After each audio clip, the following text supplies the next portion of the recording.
Welcome to another edition of Around the Town with Hez Brown. And now your host, Hezekiah Brown. Good evening. My name is Hezekiah Brown, and this is a program where you get news that you certainly cannot get anyplace else. And we are just delighted today to have with us what I call a giant in our community, and a person who has more knowledge based on experience than any person I know. He's an activist, he's an attorney, he's a believer, he's an elder, and he just has a wealth of knowledge that he has that he didn't get from reading in a book. The knowledge he's attained over the years is knowledge of actually participating. And we're going to get into that in a moment. Before I tell you who this surprise guest is, I just want to say that we live in a community that sometimes, and some of the things that happen, lack what I call adequate leadership to get certain things done. But we're working on that. And we're working on that through the university, through the city, through the county, through the state, and all those things. But I want to say one thing to you before I introduce my guest to you, is that you are forced to. You have no choice but to exercise your right to vote. The first day of voting, early voting, is October 17th. The first day of early voting is October 17th. The first day of early voting is October 17th. Now that you got it, I'm just going to turn and say that we're honored today to have Mr. Harold Bonds. And he wears so many hats until I can't tell you. I'm going to let him tell you the hats that he wears and the things that he do. Good evening, Harold. It's great to have you. Great to see you. How are you?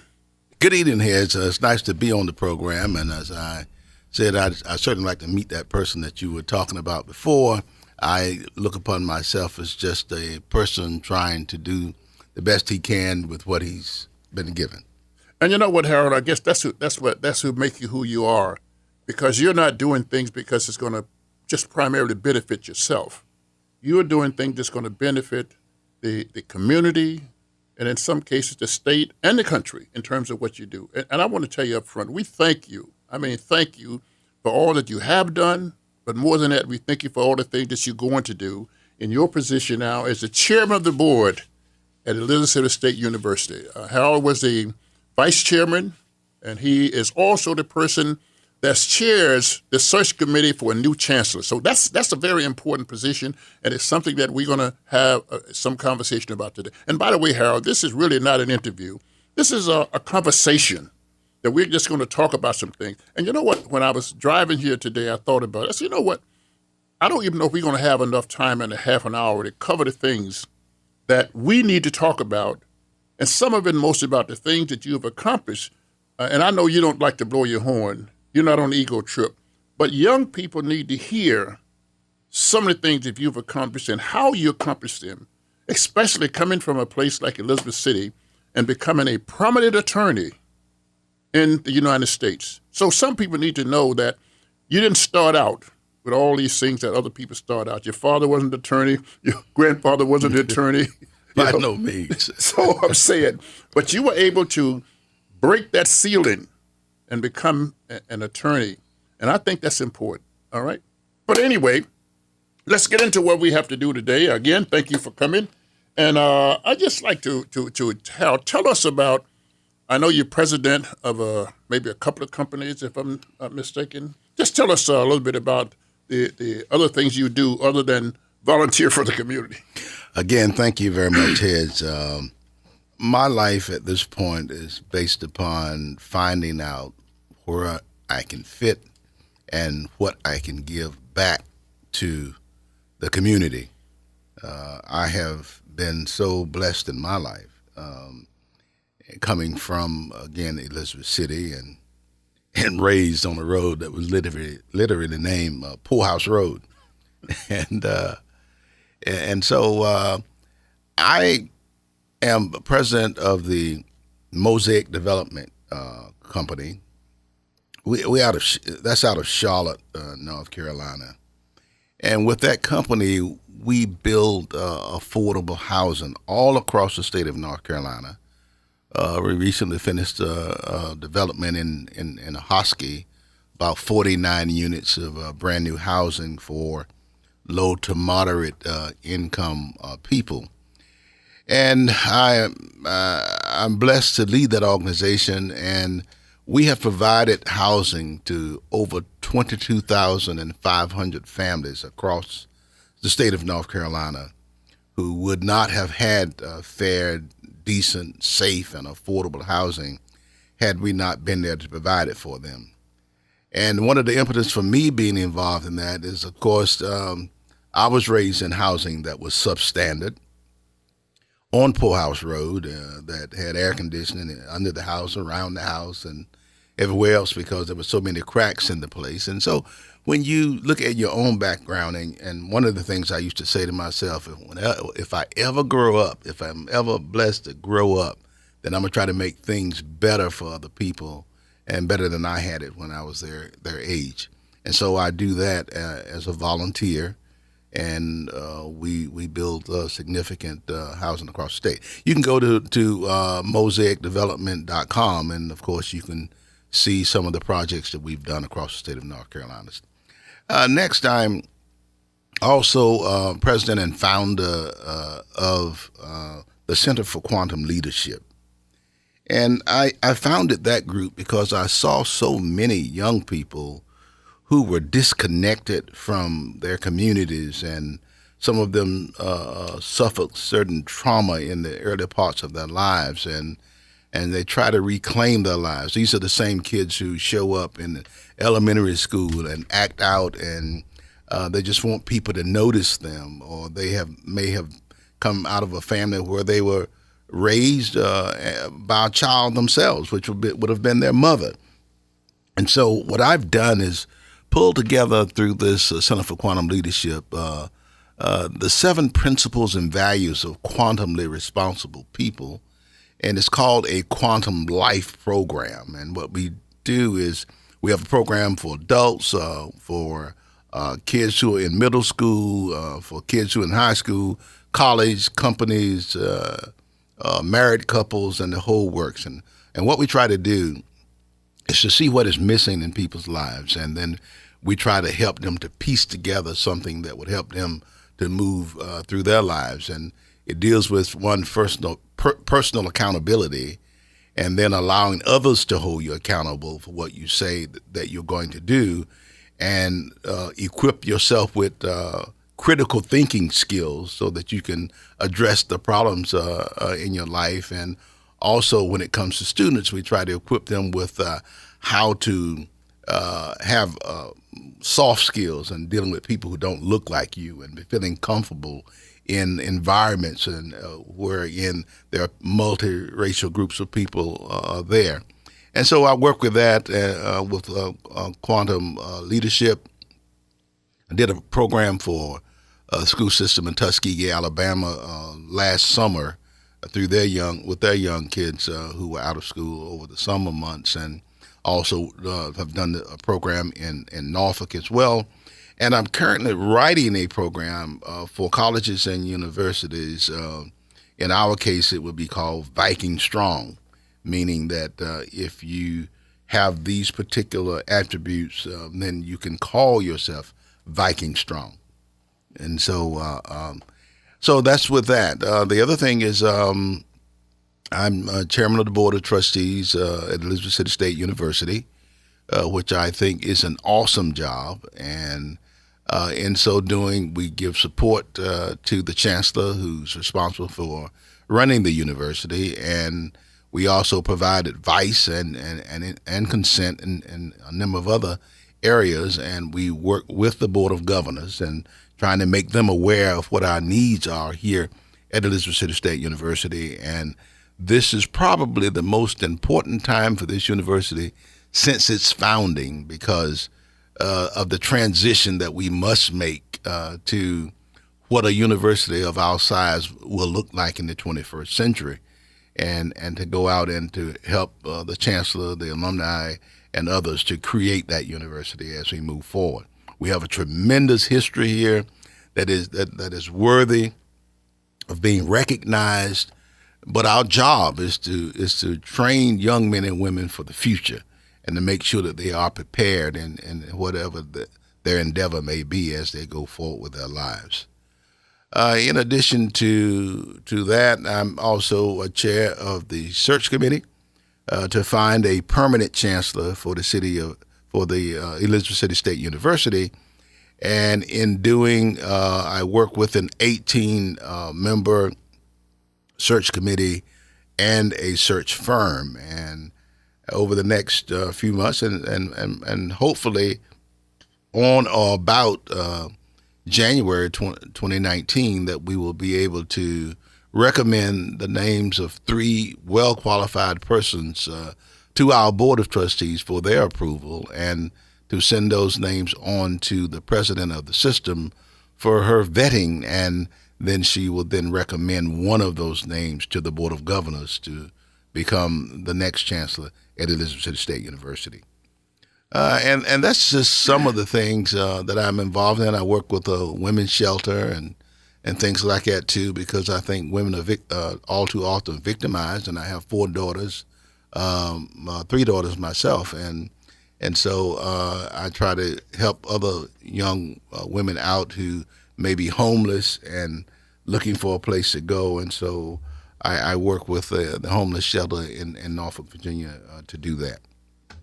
So in all of that, Harold, along the way, and I know this is a history of really working and contributing and giving back to the community. But, coming up in about 45 days, election is coming up itself. And I'm not going to ask you who you're going to vote for or anything like that. But I know that you were at some point involved in the Elizabeth City in terms of changing the landscape of what is called the ward system. How so did that happen? What was the essence behind it? Maybe you can give us a little history on that, because I understand that at one point it's all at-large voting, and it was finally broken up into wards now, into a 4-ward circumstance. So tell us just a little bit about that. Around 1968, I was standing in a rice paddy in China, trying to assist people who lived outside of the city with making their lives better. And I was in the military, and I would take some food and things like that. I mean, you take a chicken to one of those villages out there where they ate most of the rice and vegetables, and I mean, it was like Jesus had come, and that kind of thing. And so I enjoyed helping people like that. And then it hit me one day. I said, I'm 14,000 miles away from home, helping these people who need help, but people in my own hometown can't even vote for the candidate of their choice. And I'm over here, so maybe I need to refocus my efforts and come back home and see what I can do. So after getting discharged from the military, I educated myself about all of the issues surrounding the problems in Pasquotank County, in Elizabeth City, and indeed in northeastern North Carolina and the state of North Carolina at large. And at that time, I started to working with some of the local community groups who could identify a number of issues, but they didn't know how to solve those issues. And I think that was the point. Other than marching and talking about the issues, they didn't know how to come up with solutions to those problems. And that's one of the things that caused me to think about, well, maybe I want to be one of those people who can help solve the problem. So if I go to law school and get my degree, and then I can come back and analyze these things in a much better way and to provide some solutions. And so that's what I did. I went up to North Carolina Central University School of Law after graduating in Elizabeth City State, and then I came back and I met Ronald Penny, who was working on campus at the time. He was the assistant to the chancellor, and the two of us got together, and we had the same kind of drive. Our talent source was a little different, and that's why we blended so well together. And so we came together, analyzed the situation, spent many days in researching at the Justice Department, and finally we came up with the solution that the way that African Americans can change their lives in this community is through the voting process. And we discovered that many of the rules that were used by the city and the county to suppress the African American vote had not been pre-cleared by the Justice Department, as was required by the Voting Rights Act. And so once we identified those things, we asked the court to not allow Elizabeth City to continue holding elections until they resolved those issues by having elections that were in fact illegal because they did not get pre-cleared those changes that they had made to the voting system. And so the court gave us an injunction, and we had an opportunity to sit down. And of course, in that whole process, I had a cross burned on my lawn and all kinds of things, and people calling late at night, breathing into the telephone, and that kind of thing. And what I felt is, all they could do is kill you. And until they did that, I was going to continue to push forward for change. And we continued to push forward. And on one day, we were coming from the Justice Department, and we got notice that the courts would no longer prevent Elizabeth City from holding the elections, and that they were going to be able to hold an election. And so on our way back, Ron and I said, well, what are we going to do with this? I mean, public relations is going to be terrible when we get back to Elizabeth City, because when you make these kind of drastic changes, you get opposition from both sides and also within your own community, because the status quo, even in the African American community, will benefit some people in that community. And so even those persons felt like they would lose their foothold in the community as well. So on the way back that night, we decided, well, we'll just go ahead and sue the county too, and then we'll knock whatever is going to be on the first page, but knock it off the front page with this whole thing about us filing a suit against the county of Pasquotank, because they were engaged in the same kind of activity, but we had decided to sue them one at a time. And so we decided to go ahead and sue them as well. And then we moved forward. But the bottom line is that at the end of the day, after about 2 years, we were able to negotiate settlements with both the city and the county, and changing the election system so that we could ensure that African Americans could elect candidates of their choice to office. I mean, when you went downtown to the courthouse, they chipped off of the floor the name of Hugh Kell, who founded this school. They no longer wanted his name there. I mean, they had done that a number of years ago. There were no people African Americans working in the county or city offices except janitors, and so we wanted to change all that. And sure enough, after we filed these lawsuits and they were settled, and we were able to draw district lines that allowed for African Americans to be elected to office and a county commissioner, and then slowly and gradually things changed where now you have African Americans working everywhere within the county and the city. And so that's how that came about. I had banks that threatened me with pulling loans that I had. I mean, all kinds of things. And people who call you and say, well, what do you want?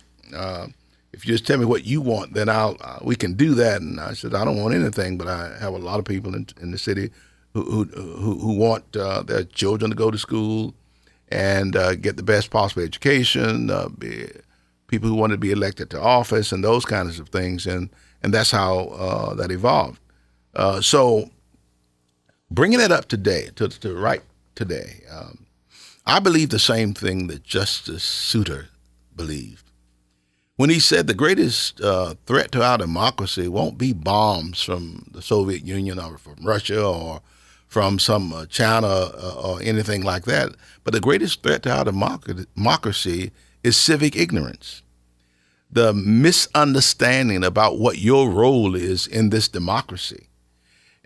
First of all, we don't have kings, and so the president doesn't determine how our nation is run, that is done by 3 branches of government, and each of those branches are supposed to check the other branch. And when one branch goes too far, then the other branch can check that person. And we are in a difficult situation today wherein that's not happening in certain situations. But in the long run, I believe in this democracy, and I believe that our democratic system will prevail, and the legislature, the judicial, will step up at the appropriate time to make sure that we keep our democracy. But as citizens, our right is to change out those persons that we feel that do not represent what we stand for. And if they refuse to stand up and speak with a loud voice to protect our democracy, then what we do is to change them out at our election time. And we have an election coming up in November, and that is our opportunity. I see people who talking all day and all night about, or whether they're on Facebook or Twitter. If you just spend one half of the time registering people to vote and to become active yourself, as we do sending messages on Facebook and Twitter, then we could change this whole process in this midterm election. And that's what I urge everyone to do, is to get out and vote for the candidate of your choice, and make sure that the people that you are voting for represent your interests. And if not, you vote for someone else. Okay, Harold, thank you. I just, as I sit here, I marvel at the work that you've done, and that's historic in terms of Elizabeth City and probably Pasquotank County in terms of changing the system, because we're so reluctant to change, and I think all of the statistics that I have reviewed, change is good. 98% of the changes that take place is good, but people are reluctant to step out and evaluate and really participate in change. Now, let's change this too. Let's go to university. How do you become a trustee? You become a trustee by appointment, either by the Board of Governors or by the governor of the state of North Carolina. Trustees serve a 4-year term, and they can serve only 2 consecutive 4-year terms. And after that, they have to be go off of the Board of Trustees. They can be reappointed at another time, but they cannot go beyond 2 consecutive 4-year terms. So that's the how you get appointed. And you can contact your governor, or you can contact the Board of Governors for the University of North Carolina system, and let them know of your interest to be a trustee at a university. It doesn't have to be at your university. It could be at any university in the system, and that's how you become a trustee. Okay. Harold, as I said again, I know that as vice chairman that you were chairing the search committee, and now you're the chairman. Do you still hold that role as a... Yes. The chairman of the search committee is usually the chairman of the Board of Trustees. And so where I am now is consistent with the history of search committees. When I was chairman of the search committee and not chairman of the board, we knew that our current chairman was not going to run again for the position. And so we thought that I would be the next chair. And so at this point, then those 2 positions align. So how many are on the Board of Trustees? 13 members on the board. Okay. With 1 student member. That includes 1 student member. And the 14th person would be a liaison from the Board of Governors. And that person doesn't attend every Board of Trustee meeting, but that person can attend. That's a non-voting member. Okay. Well, Harold, let me ask this question before we move into the next question that I want to ask. But I know that since I've been in Elizabeth City, I think it's been about 5 or 6 chancellors in the period of time that I've been here. Do you think that the ability to have a chancellor every year, every 2 years or whatever, do you think that impacted the university at all? That's a very, very broad question because no one thing actually makes that kind of change. But let me start by saying that it's never a healthy thing to change leadership that often. Certainly the university suffered as a result of having a change in leadership so often at our university. And it's always incumbent upon the trustees, as well as the board of governors and the president of the system, to ensure that we have a great leader at every institution within the University of North Carolina system. I think we're blessed by being a part of a system. Had we not been a part of a system, when your enrollment drops down to almost 1,000 students, then you couldn't run a physical plant like we have here, and we'd probably be out of business. But when you're a part of a system, if you are weak, then people can give an infusion of cash, even though your enrollment may not suggest that you would be able to come up with that cash. So I think that's a good thing, being a part of a system. The University of North Carolina is one of the greatest brands in the country in terms of having the respect of the people in academia all over the world. So I think that's a good thing. But you have to have stable and great leadership in order to move anything forward. And that's still the case here at Elizabeth State University. And I can simply promise you that this search committee will seek out, the best possible, 3 best candidates that we can find, and then make that recommendation to the board of trustees, and then to the board and to the president of the system. We are going to ensure that the selection pool include young, old, business, academic folks, all kinds of people who have the expertise to do what it is that we need. We need someone who is interested in being in this region, number one, and staying for a while. By a while, I would hope 4 or 5 years. We're interested in a person who is interested in helping to rebuild our K through 12 school system, because companies don't want to move to a region where you have weak K through 12 systems in the area. And so we hope to help to rebuild that. We hope to move throughout the 21 counties, as well as Virginia and beyond our 21 counties, and letting them know of the kinds of course offerings and programs that we have here at the university. But everything starts with great leadership. And that's leadership not only at the chancellor level, but also at the board of trustee level. And if everybody's happy with what you're doing, then you're not doing the right thing. Because somebody ought to be upset because you have changed what needed to be changed, even though that may be somebody's baby.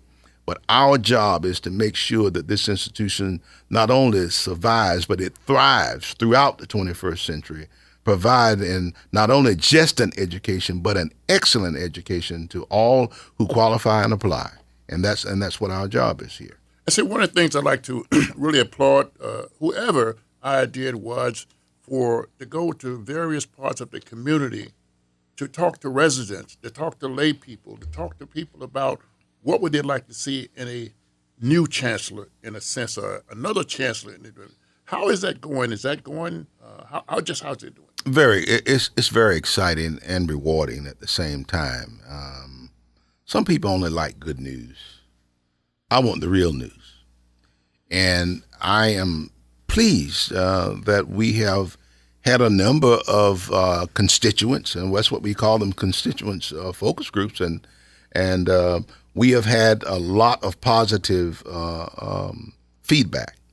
We've also had a lot of challenging feedback about our connection to the community, about our commitment to educating poor or African American kids in the region, our connection and our commitment to diversity and inclusion, all of those things. And so that is something that we wanted to do as a search committee.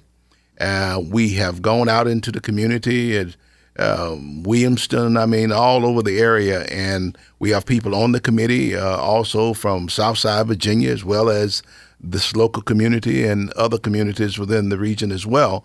And so that's going well. We've concluded those discussions, and we have taken that information and collectively included that in what we call a leadership statement. And that leadership statement will be reviewed by everyone who applies, which tells what this university is about, where we're looking to go, and the kinds of attributes that any new chancellor should have coming into the university. And they will know that, and all of that comes out of those focus groups meeting, and in addition to some standard things that we do. So you're saying that the committee itself, how many, 13 is on the committee? Yes, 18. 18 folks on the committee. They will come together, hopefully at some point, and they will kind of, sharpen it down to 3 candidates. Is that correct? That's correct. We will start interviewing candidates in October, and candidates will be coming in from all over. We may have a pool as large as, let's say, 40 or 50 or more that we're looking at, and then we would probably narrow that down to about 8.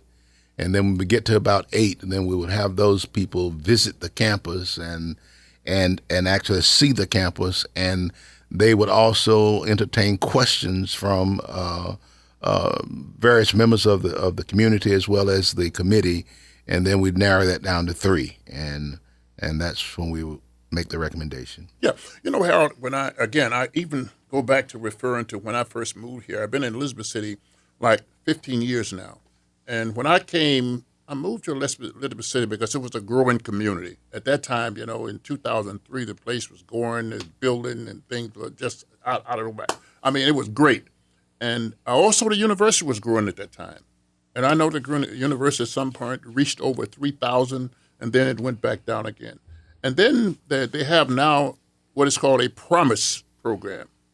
But, is that doing the job? You think that is the panacea for the growth in the university, the promise program? And explain a little bit about the promise program, what you do. Let me back into it. By backing into it, I mean that I do not believe that I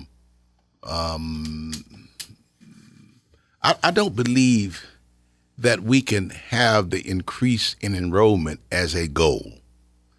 I believe the increase in enrollment should be a byproduct of having great programs that appeal to folks who are looking for jobs and having the right programs that speaks to the jobs of the future and that kind of thing, and that your enrollment should be a byproduct of that.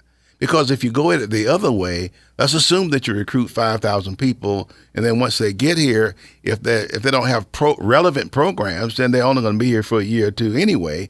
And then what happens to them is they came here with no debt. Now they leave with debt and no job and no degree.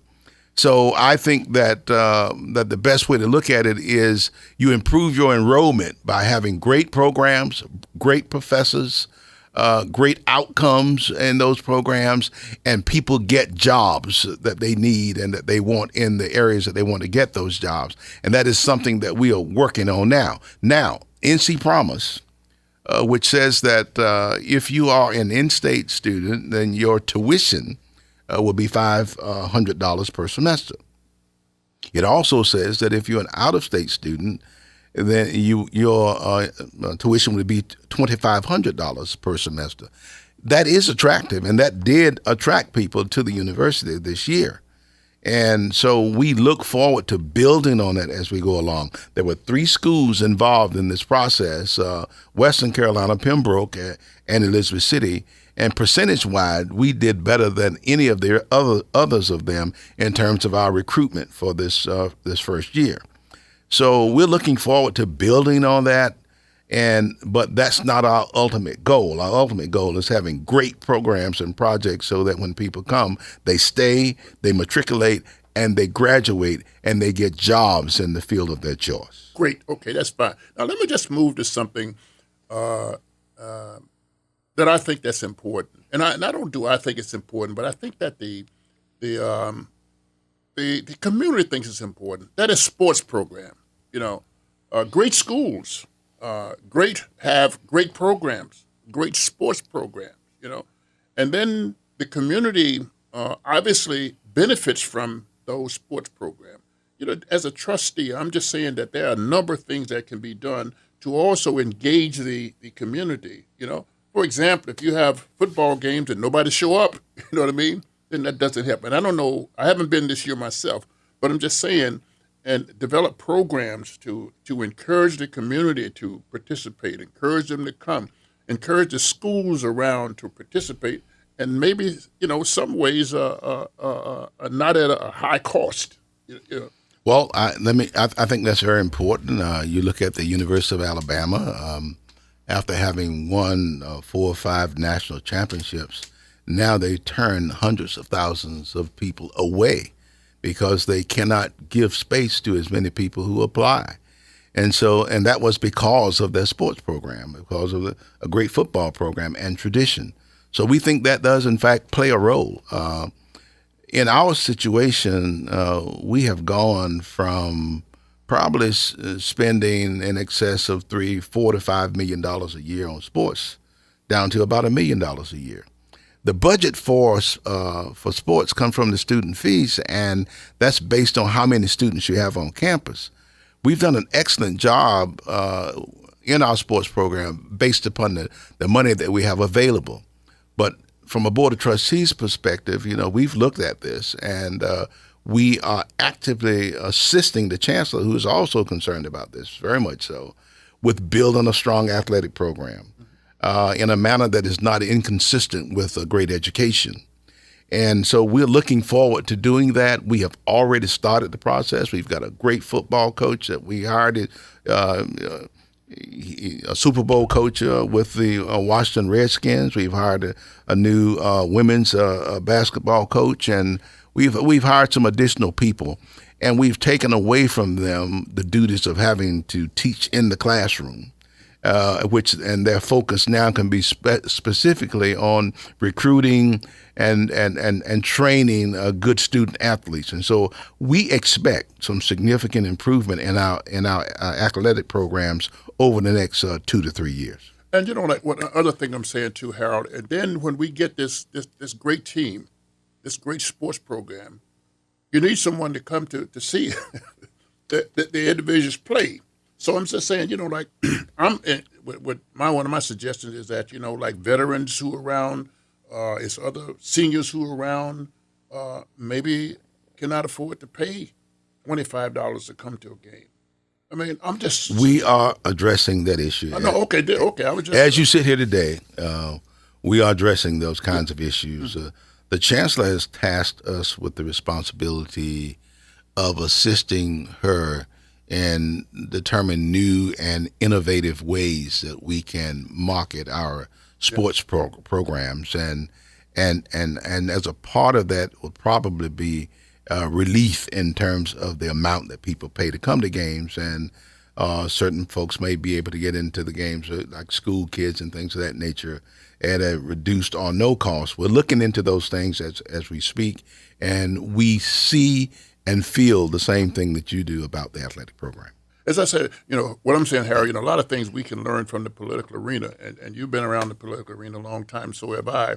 So we should do fundraisers in the political arena, and we look around, and we didn't reach the goal that we wanted to reach, but we reached out and let people in for free. All right. And because crowds attract other people. Absolutely. You know what I mean? We certainly thank you for that, and also, just being a little bit more diverse in terms of our sports programs and making sure that we include all groups in that sports program as well also will be a help. Okay, and so we're looking at all those things. Which I figure one of the nuggets of Elizabeth State University is the aviation program. That's right. This is something here that I think, given the right opportunity, it's going to be the greatest program. As I understand, it's the only 4-year aviation program in the state of North Carolina. And it's also gone from about 7 or 8 students in a year to 72 students the next year, and probably next year there may be 150 to 200, and after that, that would probably be one of the largest programs. So we have unmanned flight programs in terms of a drone program. You can either get out with your license or you can teach it. I mean, this is a special program that that's right. We have a whole air traffic control system here at the university, and they can direct planes just as if they were in the control tower in Norfolk or at the Coast Guard base. So it's a great program, and we're looking to build it. We can spend one whole session on that. Let's reschedule it and spend one whole session. We need to reschedule and talk about that, because that is one of the gold mines of the university itself. That's correct. And we haven't talked all about yourself yet. I mean, you have a great story, Harold, and I say we didn't talk about your lovely wife. We didn't talk about your great kids. Because part of what it is that as a Board of Trustee member, we want people to know we got real people who sits on the Board of Trustees and sitting doing the administrative stuff, and that they're real people who give their time for free. We take our job seriously. We could be doing something else. Mm-hmm. But as I said before, this period in which we live now is the greatest time to be a part of Elizabeth City University since its founding, because we are going in so many different exciting directions, and we are going to get great leadership here to go along with it. And the Board of Trustees, we have a great Board of Trustees as well, and we're looking forward to great things into the future and to build this university. We don't want to necessarily be an A&T with 20,000 students or that kind of thing, but we want to be the best small/medium-sized university you can become. And we want to make sure that we are a light out here in the East that everybody can focus on. Wonderful. Again, as I said again, I got to have you back because it's just so much that we can talk about in terms of yourself and being a role model in the community. We love you, we appreciate you, and we just ask that you keep up the good works. And I say to my fellow Board of Trustees member, I appreciate you. You're doing a wonderful job, and I'm looking forward to working with you. Wonderful. Again, thank you very much. Thank you. Thank you for listening to Around the Town with Hez Brown, recorded and produced at WRVS-FM Studios on the campus of Elizabeth City State University. If you are interested in becoming an underwriter for this show, call 252-335-3985.